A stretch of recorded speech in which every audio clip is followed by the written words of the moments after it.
বর্তমানে বেশিরভাগ বাসাবাড়ি অথবা অফিস আদালতে ওয়াইফাই দেখি আমরা, যদি না আপনি গ্রামের দিকে থাকেন। অবশ্য গ্রামের বেশিরভাগ জায়গাতেই প্রায় চলে এসছে এখন, তবে কিছু কিছু জায়গা হয়তো পাওয়া যাবে না। তবে বর্তমানে সব মিলিয়ে আমরা প্রায় সমস্ত বাসাবাড়িতে ওয়াইফাই দেখি। আপনি যদি বাজারে ওয়াইফাই কিনতে যান তাহলে দেখবেন কিছু ওয়াইফাইয়ের দাম অনেক বেশি আর কিছু ওয়াইফাইয়ের দাম কম বা মাঝারি রেঞ্জের মধ্যে থাকে। আপনি কি জানেন এই ওয়াইফাইগুলোর মধ্যে কিছু পার্থক্য আছে?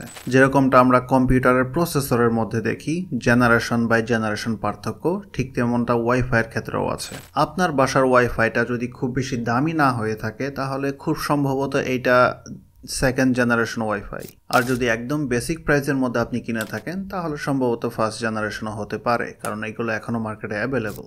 এই ওয়াইফাইগুলোর মধ্যে কিছু ক্যাটাগরি আছে যেগুলোকে বলে ওয়াইফাই 4, ওয়াইফাই 5, ওয়াইফাই 6।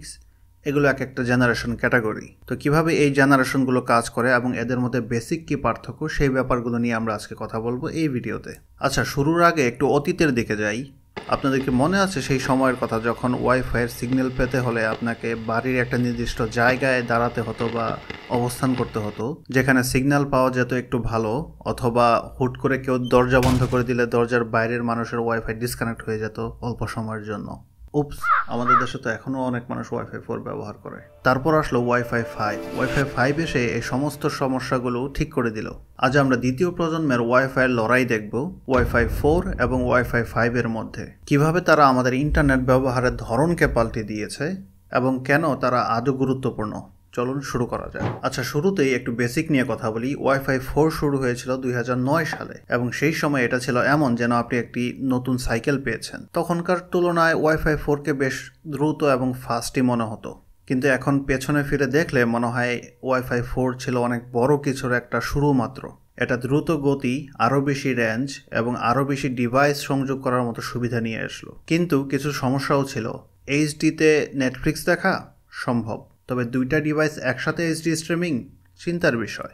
যেহেতু ওই সময়ের তুলনায় এটা মোটামুটি ফাস্টই ছিল, আমাদের কাছে অ্যাটলিস্ট মনে হতো অনেক ফাস্ট, তো আমরা এটা দিয়ে কয়েক বছর চালালাম। তারপর 2013 সালে আসলো ওয়াইফাই 5, আর এটা যেন সেই চকচকে সাইকেল বদলে আপনি চকচকে একটি নতুন বাইক পেলেন। ওয়াইফাই 5 নিয়ে এলো আরও বেশি গতি, আরও বেশি কভারেজ এবং অনেক নির্ভরযোগ্য কানেকশন। ওয়াইফাই 4-এ যেমন অল্প কিছু হলেই কানেকশনটা ডিসকানেক্ট হয়ে যেত, ওয়াইফাই 5-এর ক্ষেত্রে সেরকমটা হয় না। আর হঠাৎ করেই আপনি মুভি স্ট্রিম করতে পারছেন, গেম খেলতে পারছেন, জুমে কথা বলতে পারছেন ভিডিও কলে, আর সব কিছু একই সময়ে একই সাথে। ওয়াইফাই 4 অফিসিয়াল নাম 802.11n। এটি ছিল আধুনিক ওয়াইফাইয়ের ভিত্তি, যা আপনার বাড়ির একটা নির্দিষ্ট অংশ জুড়ে অনেক বেশি গতি দিতে পারত। সাথে এটা 2.4 গিগাহার্টজ এবং 5 গিগাহার্টজ দুটি ব্যান্ডেই কাজ করতে পারত, যার মানে হচ্ছে আপনার ওয়াইফাই আপনার প্রতিবেশীর মাইক্রোওয়েভের কারণে কোনো বাধাগ্রস্ত হতো না। বিষয়টা আপনি ট্রাই করে দেখতে পারেন। আপনার বাসায় যদি মাইক্রোওয়েভ ওভেন থাকে তাহলে আপনি ওভেনটা চালিয়ে দেবেন আর ওভেনের সামনে গিয়ে আপনার বন্ধুর সাথে কথা বলা ট্রাই করবেন ওয়াইফাই ব্যবহার করে। দেখবেন সিগন্যাল ডিসকানেক্ট হয়ে যাচ্ছে কিছুক্ষণ পর পর। তার মানে 2.4 গিগাহার্টজের যে ফ্রিকোয়েন্সি, এটা মাইক্রোওয়েভের সাথে সাংঘর্ষিক, ব্যবহারে সাংঘর্ষিক, বাট ফ্রিকোয়েন্সি একই জিনিস। এই যে 2.4 গিগাহার্টজের রেঞ্জ আপনার ওয়াইফাই 4-এর, মাইক্রোওয়েভ ওভেনের ফ্রিকোয়েন্সি রেঞ্জও এই 2.4 গিগাহার্টজের ভিতরে, যে কারণে এই দুইটা কনফ্লিক্ট করে আর আপনার ফোন থেকে ওয়াইফাই ডিসকানেক্ট হয়ে যায় যদি আপনি মাইক্রোওয়েভ ওভেনের সামনে থাকেন ওভেন চলাকালীন অবস্থায়। তবে আসল চমক ছিল এটি 600 মেগাবিট পার সেকেন্ড পর্যন্ত গতি দিতে পারত। তখন সেটা ছিল পুরাই মাথা নষ্ট ব্যাপার। তবে অবশ্যই ওয়াইফাই 4-এর সীমাবদ্ধতা ছিল অনেক। যেমন যদি আপনার বাড়িতে অনেকগুলো ডিভাইস থাকে তাহলে সবগুলো ডিভাইস যখন একসাথে কাজ করে তখন গতি আস্তে আস্তে কমতে শুরু করে ওয়াইফাইয়ের। ওয়াইফাই 4 ছিল আপনার সেই বন্ধু যে ছোট একটা পিৎজা নিয়ে 10 জনের একটা পার্টিতে হাজির হয়। ইন্টেনশনটা ভালো, কিন্তু সেটা সবার জন্য যথেষ্ট ছিল না। এরপর আসি ওয়াইফাই 5-এ। ওয়াইফাই 5 দ্য গেম চেঞ্জার, যাকে বলা হয় 802.11ac। এই আপগ্রেডটার জন্য তখন সবাই অপেক্ষা করছিল। ওয়াইফাই 5 নিয়ে এসেছিল 3.5 গিগাবিট পার সেকেন্ড পর্যন্ত গতি। 600 মেগাবিট থেকে 3.5 গিগাবিট পর্যন্ত গতি, তাহলে চিন্তা করুন কতটা গতি বেড়েছে। তার থেকে বড় বিষয়, এটি MU-MIMO টেকনোলজি নিয়ে এসেছিল। আচ্ছা,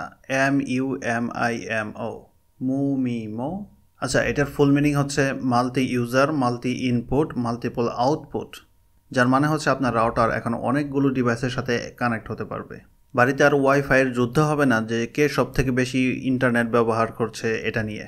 এখানে একটা বিষয় হচ্ছে ওয়াইফাই 5 শুধুমাত্র 5 গিগাহার্টজ ব্যান্ডে কাজ করে, মানে এটা অনেক কম ইন্টারফিয়ারেন্স। আর সবথেকে ভালো বিষয় এটি গেমিং, স্ট্রিমিং এবং দ্রুত ইন্টারনেট এই সব কিছুর পারফরমেন্সকে লক্ষণীয়ভাবে উন্নত করেছে। আচ্ছা চলুন ওয়াইফাই 4 এবং ওয়াইফাই 5-এর কিছু মূল পার্থক্য আমরা দেখি। গতি, ওয়াইফাই 4-এর গতি ছিল 600 মেগাবিট পার সেকেন্ড পর্যন্ত, যা তখনকার জন্য বেশ দ্রুত ছিল, কিন্তু ওয়াইফাই 5-এর গতি বেড়ে হয়ে গেল 3.5 গিগাবিট পর্যন্ত। ফ্রিকোয়েন্সি ব্যান্ড, ওয়াইফাই 4 দুটি ফ্রিকোয়েন্সি ব্যান্ডে কাজ করতো কি এখনও কাজ করে। আর ব্যান্ড দুটি হচ্ছে 2.4 গিগাহার্টজ এবং 5 গিগাহার্টজ। এটা ফ্লেক্সিবিলিটির জন্য ভালো ছিল, কারণ সব টাইপের ডিভাইসকে তখন কানেক্ট করতে পারে। এটা 2.4 গিগাহার্টসের ডিভাইসগুলোকেও কানেক্ট করতে পারছে, আবার 5 গিগাহার্টসের ডিভাইসগুলোকেও এটি কানেক্ট করতে পারছে একই সময়ে। কিন্তু ওয়াইফাই 5-এ শুধু 5 গিগাহার্টস ব্যান্ড কাজ করে, আর এটা সুবিধা হচ্ছে অনেক দ্রুত গতি এবং কম ইন্টারফিয়ারেন্স।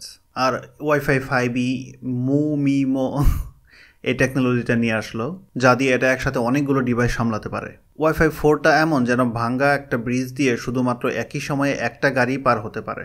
তাহলে wifi 4, wifi 5, first generation, second generation, এই যে জেনারেশনের যে যুদ্ধ, কেন এটা আজও এত গুরুত্বপূর্ণ? ওয়াইফাই 4 এখনও বেশিরভাগ জায়গাতেই আছে, বিশেষ করে কম থেকে মাঝারি দামের রাউটার এবং ডিভাইসগুলোতে এটি এখনও পাওয়া যায়। এটা সাধারণত ব্রাউজিং করা, ইমেল চেক করা, ইউটিউবে ভিডিও দেখা এসবের জন্য ঠিক আছে। তবে আপনি যদি এর থেকে বেশি কিছু করতে যান তাহলে হয়তো একটু স্লো বা একটু ধীর লাগতে পারে আপনার কাছে। অন্যদিকে ওয়াইফাই 5 এখন খুব ভালো অবস্থানে আছে।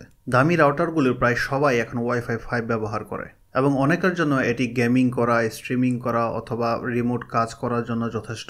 ওয়াইফাই 5টা এমন যেন এটা অতীত এবং ভবিষ্যতের ঠিক মাঝামাঝি সুষম একটা অবস্থান। ওয়াইফাই 4 হলো অনেকটা বাটন ফোনের মতো, এখনও ঠিকঠাক কাজ করছে, তবে টিকটক চালানোর কথা ভাববেন না। আর ওয়াইফাই 5 হলো আপনার হাতের যেই স্মার্টফোনটি, যেটা দিয়ে আপনি মোটামুটি প্রায় সব কিছুই করতে পারবেন। আমরা যদি খরচ ও সহজলভ্যতার ব্যাপারে একটু বলি, ওয়াইফাই 4 মূলত পুরনো মডেলের রাউটারগুলোতে পাওয়া যায়, এবং আপনি যদি ওয়াইফাই 4 থেকে ওয়াইফাই 5-এ আপগ্রেড করেন, সেটার জন্য আপনাকে খুব বেশি ব্যয় করতে হবে না। ওয়াইফাই 5-এর রাউটার অনেকগুলোই এখন খুবই সাশ্রয়ী এবং সহজেই পাওয়া যায়। এগুলোর মধ্যে যেমন TP-Link-এর Archer C6, D-Link SE1200, এই সিরিজের যে কোনো রাউটার। অনেক ঘরেই এখন ওয়াইফাই 5 চলছে, আর আপনার ঘরে যদি একটা ওয়াইফাই 5 থেকে থাকে তাহলে আপনাকে অভিনন্দন, আপনার রাউটার অলরেডি উচ্চ গতি সম্পন্ন। কিন্তু যদি আপনি এখন ওয়াইফাই 4 ব্যবহার করে থাকেন তাহলে আপগ্রেড করার কথা ভেবেও দেখতে পারেন, যদি আপনার প্রয়োজন মনে হয়। অলরাইট, তাহলে ওয়াইফাই 4 দেখলাম, 5 দেখলাম, এরপরে কি আসতেছে, ভবিষ্যৎটা কি? ভবিষ্যৎ হলো ওয়াইফাই 6 এবং 7-এর।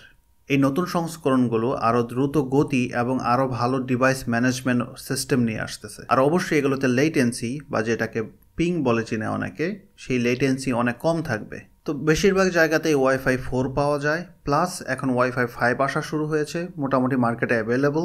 তো এই অবস্থায় ওয়াইফাই 5 প্রায় বেশিরভাগ মানুষের জন্যই যথেষ্ট, স্পেশালি যারা কিনা পরবর্তী বড় যে ধাপটা আসতেছে ওয়াইফাই 6 এবং 7, এটার জন্য যারা প্রস্তুত না তাদের জন্য ওয়াইফাই 5 অনেক বছর চলে যাবে এখন পর্যন্ত। ওয়াইফাই 5 জিনিসটা এমন যেটা আপনার নির্ভরযোগ্য পুরনো একটা গাড়ি, যেটা এখনও বেশ ভালোই চলছে, তবে আপনি রাস্তায় বের হলে তাকিয়ে থাকেন আগামী দিনের সেই ইলেকট্রিক গাড়িগুলোর দিকে। ওয়াইফাই 4 আধুনিক ওয়্যারলেস ইন্টারনেটের ভিত্তি স্থাপন করেছিল, আর ওয়াইফাই 5 এটাকে আরও এক ধাপ উপরে নিয়ে গিয়েছিল দ্রুত গতি এবং ভালো পারফরমেন্স দিয়ে। যদিও আমরা ওয়াইফাই 6 এবং ওয়াইফাই 7 নিয়ে খুবই আগ্রহী, তবে ওয়াইফাই 5কে ছোট করে দেখার কিছু নেই। এটা এখনও আমাদের বেশিরভাগ বাড়িতে ইন্টারনেটের ব্যবহারের জন্য যথেষ্ট। ভবিষ্যৎ খুব দ্রুত পরিবর্তিত হচ্ছে, তবে আমাদেরকে অবশ্যই মনে রাখতে হবে আমরা কোথা থেকে শুরু করেছিলাম। যাই হোক, আজকের ভিডিও এই পর্যন্তই। আপাতত আপনার বাসার রাউটারটি আপগ্রেড করুন, কতদিন আর বাফারের মধ্যে থাকবেন। Bye bye.